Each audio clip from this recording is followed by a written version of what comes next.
pessoal, aqui é a professora Maíra, nós vamos dar seguimento às nossas aulas de filosofia, nós vamos para a semana 3 e 4 hoje, ainda do PET 1, um pouquinho atrasados, mas vamos seguir em frente, a gente alcança o PET 2 já já. Essa aula é um pouco confusa, então eu vou tentar fazer um resumão aqui da matéria básica. Tem um texto para vocês lá sobre fenomenologia, que explica um pouco de como que é isso, de como que os pensadores da época viam essa parte da filosofia.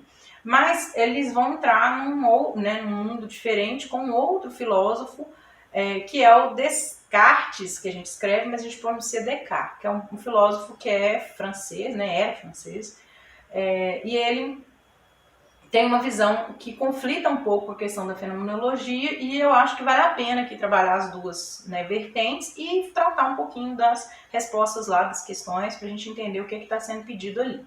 Então vamos lá. A gente tem o primeiro filósofo que é tratado, que é principal aí dentro da fenomenologia, que é o Russell. Ele tinha uma visão assim de que o mundo era um fenômeno a ser revelado. E para ele, tudo era fenômeno, se a gente pensasse que todas as coisas que a gente capta, todas as coisas que a gente observa, então uma coisa que a gente olha, uma coisa que a gente ouve, tudo isso, todas essas aparições, essas ocorrências, elas tratavam de fenômenos. E esses fenômenos, eles eram interpretados de alguma maneira por nós, e isso gerava uma consciência a respeito daquilo. Então, para ele, a consciência ela não era uma coisa assim, a consciência, eu tenho a consciência das coisas. Não, você tinha consciência de algo. Eu tenho a consciência de ter um peixe nesse aquário aqui, porque eu vi esse peixe, eu já vi peixes antes, meu cérebro já conhece peixe, e eu consigo, a partir desse fenômeno de observação aqui, de captar essa imagem, gerar a consciência de que tem um peixe aqui do meu lado. E aí eu vou entrar já de uma vez, não vou falar muito do Russell, já vou entrar nas diferenças dele para o Descartes.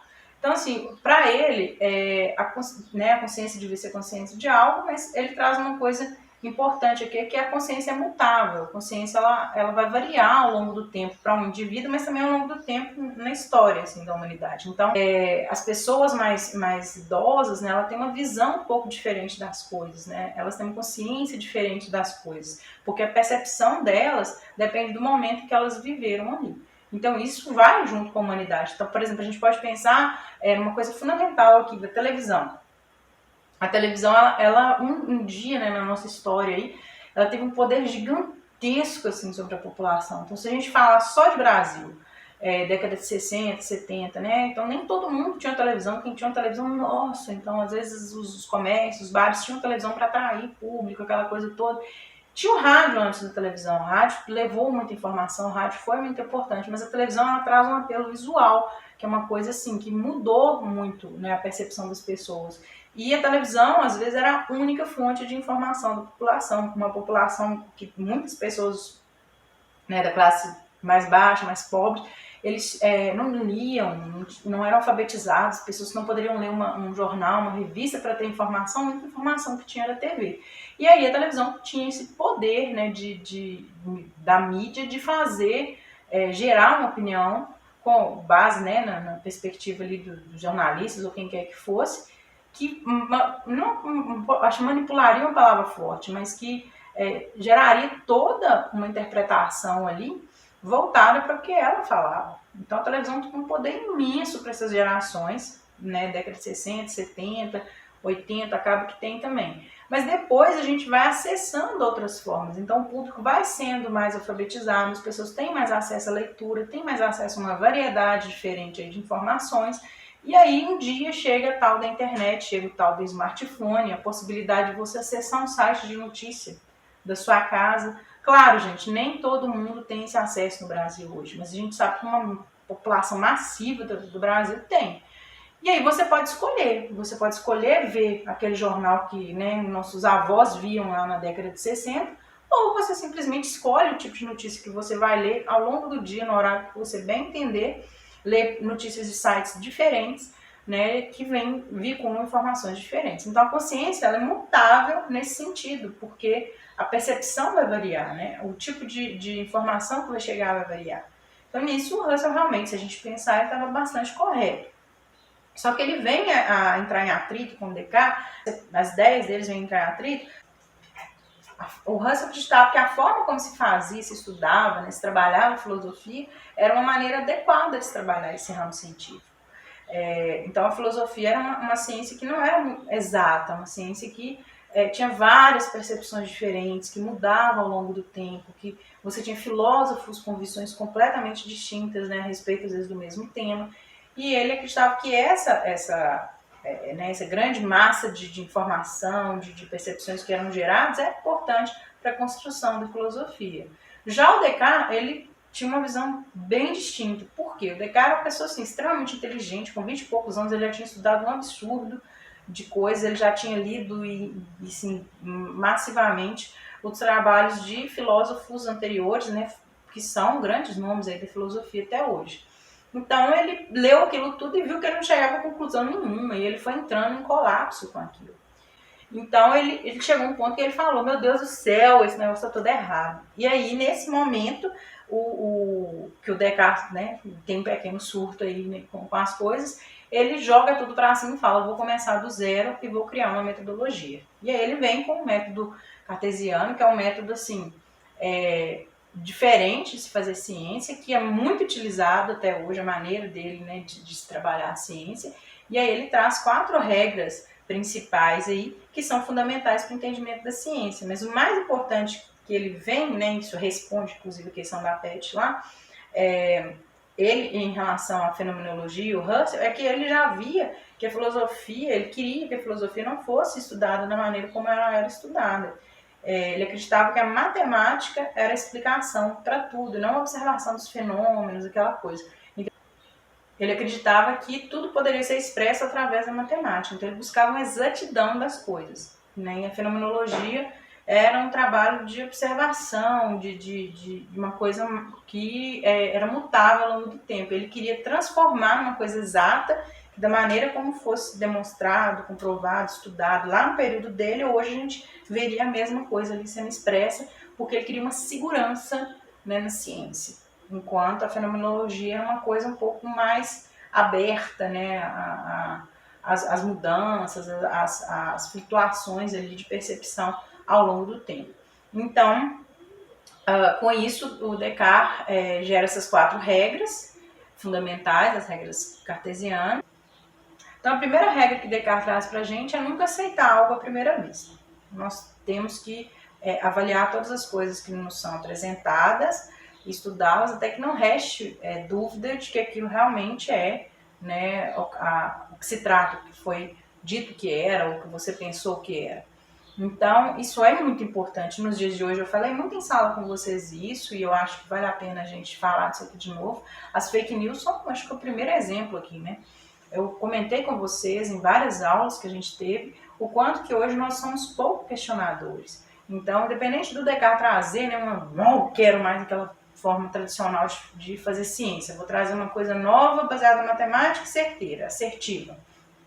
Ele mantém o princípio básico, né, da filosofia, que é o de questionar. E a gente está questionando muito pouco hoje. Então, as fake news, elas se distribuem muito facilmente exatamente por essa questão.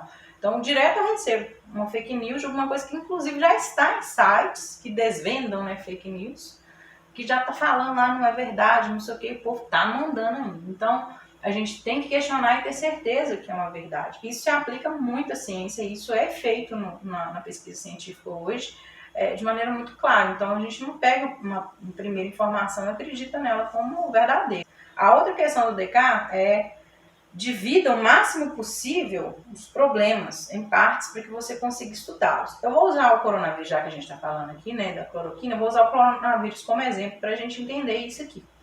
Então, é o seguinte: quando começou, né, esse negócio da epidemia se espalhando pelo mundo, as pessoas começam a estudar, né, o que pode ser feito, como vai ser feito, os protocolos, né? Não tem um cientista que estude tudo ao mesmo tempo. Quando a gente vai observar quais são os grupos que estão liberando informação, a gente vai ver que tem uma vastidão de pessoas envolvidas. Então, vai ter um grupo que vai focar no vírus para entender se ele sofre mutação, como que ele é, né, como que é o código genético dele, se ele foi fabricado em laboratório, não foi, tá? A gente já tem muitos estudos comprovando isso. E aí, se ele, né, ele é veio de qual animal, né, provavelmente o caminho que ele fez até chegar no ser humano, aquela coisa toda. Esses são os virologistas, o povo que estuda o vírus. Vai ter um outro povo que vai se preocupar ali em como que esse vírus se espalha, como você pode conter esse vírus, né, como que você poderia trabalhar para prever as localidades que vão ter maior predisposição à epidemia, e esses locais devem, né, ficar mais tempo fechados, a quarentena não é mais importante neles, porque a partir deles vai espalhar para o resto. Esse é o povo da epidemiologia, é o povo que entende como que a doença se espalha, como que acontece todo aquele processo.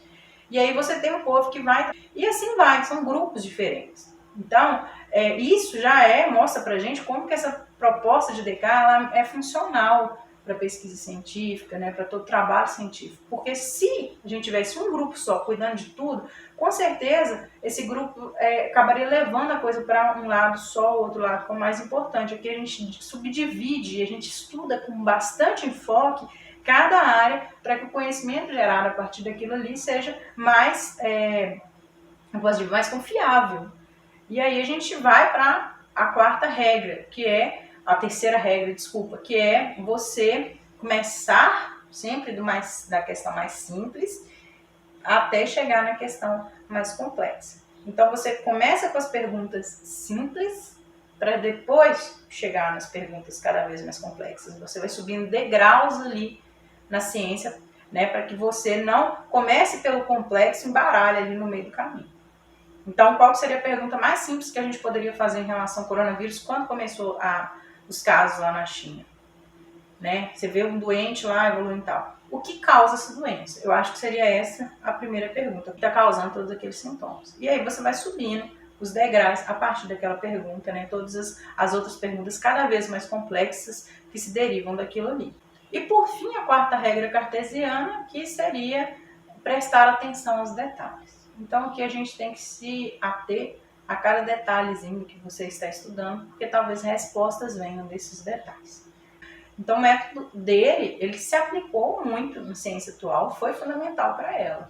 Mas, ao mesmo tempo, a forma, né, como ele enxerga a forma de se fazer, né, de se trabalhar, de se entender a filosofia, ela não se aplica totalmente, porque nem toda ciência pode ser expressa com essa matemática, né? Nem todo o mundo, nem todo o universo pode ser expresso através da matemática. Há questões ali que vão fugir um pouco da matemática. Você pode usar da matemática para expressar, você pode usar da matemática para chegar a resultados comparáveis, mas a matemática com certeza não vai ser a explicação de tudo.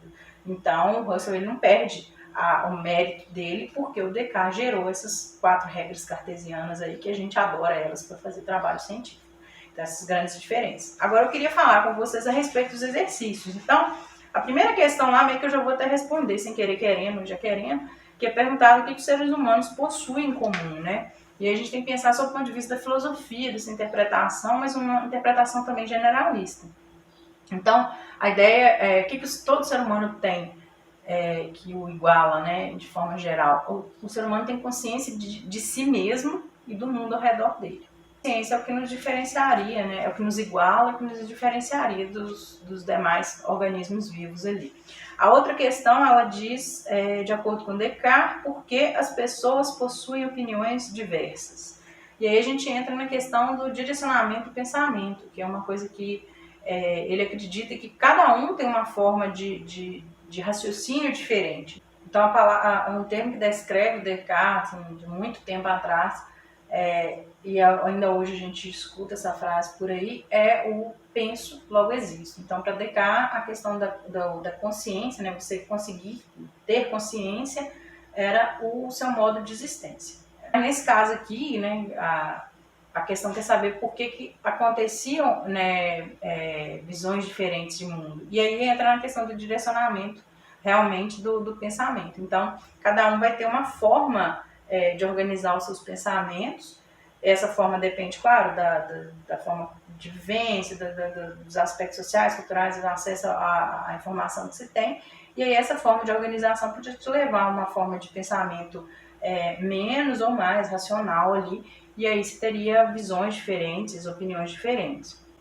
E aí, no segundo questionamento aqui, se pergunta, a partir do pensamento cartesiano, o que distingue as pessoas entre si? Então, segundo esse método ali, né, nessa jornada até chegar às conclusões, até que o pensamento seja, né, gere conclusões racionais, até que o pensamento gere conclusões racionais, você teria diferenças ali por causa da percepção que a pessoa tem de acordo com a consciência que ela já tinha, né, de indução. Então, o pensamento, né, básico, a consciência básica ali seria a indução, que você já nasce, já tem, né, de imediato para você, né, chegar a uma conclusão ali, e a dedução seria o que você, as ideias que derivam daquilo ali, que você poderia ter a partir daquilo. Então, a parte de indução, a questão básica ali que você tem de consciência, ela vai variar de pessoa para pessoa. Então, a partir disso, as ideias, né, que você tem derivadas ali da dedução, elas podem chegar, né, a conclusões completamente diferentes, porque, né, a minha noção aqui básica vai variar. Então, seria isso. Agora, a questão 4 seria pesquisar as ideias do, né, Descartes e produzir um texto refletindo como a fenomenologia se opõe ou critica a visão racionalista de Descartes. Então, basicamente, a fenomenologia ela já tratava a consciência como uma coisa mais mutável, ela aceita melhor as variações ali que você tem dentro do pensamento científico ao longo do tempo e às vezes numa mesma geração de tempo, mas com as percepções diferentes. O Descartes já queria racionalizar, colocar tudo de maneira matemática para que fosse uma coisa sólida e imutável ali e que pudesse ser a mesma visão que você tem aqui, você ter lá na frente, porque as conclusões que você teve tiveram base na matemática. E o 5 é a respeito da ludologia, e esse daí eu vou deixar que vocês deem uma pesquisadinha na internet, leiam a respeito, para escrever aqui a resposta de vocês, tá bom? Então, pessoal, para a quarta semana do PET, nós vamos ter uma introdução a Aristóteles e ao pensamento lógico. Vocês vão ver que só são 2 questõezinhas aí que estão disponíveis no PET. Estou indicando um link para a leitura de um texto básico que vai ajudar vocês a entender o que está se propondo. Mas o importante da gente compreender nesse momento inicial aqui de introdução é que Aristóteles foi um filósofo que trouxe uma ideia nova de forma de organizar os argumentos para que eles se tornassem mais irrefutáveis, mais palpáveis, mas também trouxe uma forma de organização da ciência que até então não se conhecia. Então, todas as ciências faziam parte dentro da filosofia e até então elas se misturavam muito. Agora, né, nesse momento que Aristóteles traz essa proposta de organização, elas criam essas vertentes que a gente conhece hoje, ou pelo menos muito próximas do que a gente conhece hoje. Então é isso, pessoal. Um abraço a todos e até a próxima aula.